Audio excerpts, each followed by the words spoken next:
Sometimes people say to me, "You've been talking about this for 40 years. Have things gotten any better?"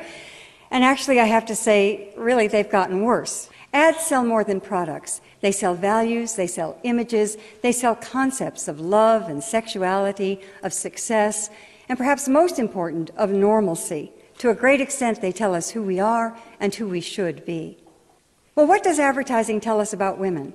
It tells us, as it always has, that what's most important is how we look. So the first thing the advertisers do is surround us with the image of ideal female beauty.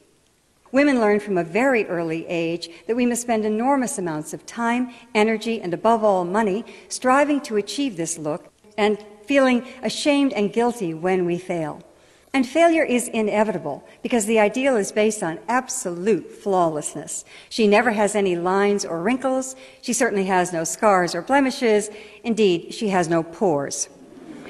And the most important aspect of this flawlessness is that it cannot be achieved. No one looks like this, including her. And this is the truth. No one looks like this. The supermodel Cindy Crawford once said, "I wish I looked like Cindy Crawford."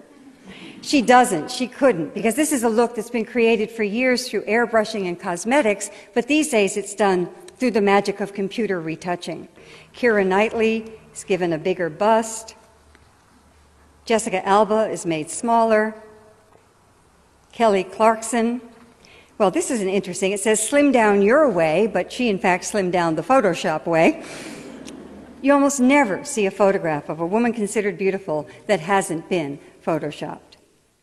We all grow up in a culture in which women's bodies are constantly turned into things, into objects. Here she's become the bottle of Michelob. In this ad, she becomes part of a video game. And this is everywhere, in all kinds of advertising. Women's bodies turned into things, into objects. Now, of course, this affects female self-esteem. It also does something even more insidious. It creates a climate in which there's widespread violence against women. I'm not at all saying that an ad like this directly causes violence. It's not that simple. But turning a human being into a thing is almost always the first step toward justifying violence against that person.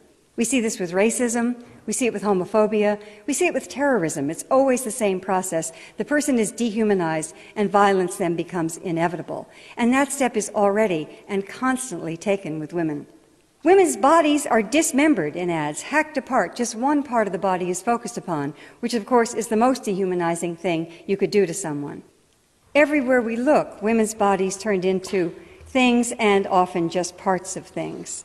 And girls are getting the message these days so young that they need to be impossibly beautiful, hot, sexy, extremely thin, and they also get the message that they're going to fail, that there's no way to really achieve it. Girls tend to feel fine about themselves when they're 8, 9, 10 years old, but they hit adolescence and they hit a wall. And certainly part of this wall is this terrible emphasis on physical perfection. So no wonder we have an epidemic of eating disorders in our country and increasingly throughout the world. I've been talking about this for a very long time, and I keep thinking that the models can't get any thinner, but they do. They get thinner and thinner and thinner. This is Anna Carolina Reston, who died a year ago of anorexia, weighing 88 pounds, and at the time she was still modeling. So the models literally cannot get any thinner. So Photoshop is brought to the rescue. There are exceptions, however. Kate Winslet has been outspoken about her refusal to allow Hollywood to dictate her weight. When British GQ magazine published this photograph of Winslet, which was digitally enhanced to make her look dramatically thinner, she issued a statement that the alterations were made without her consent. And she said, "I don't look like that, and more importantly, I don't desire to look like that. I can tell you that they've reduced the size of my legs by about a third."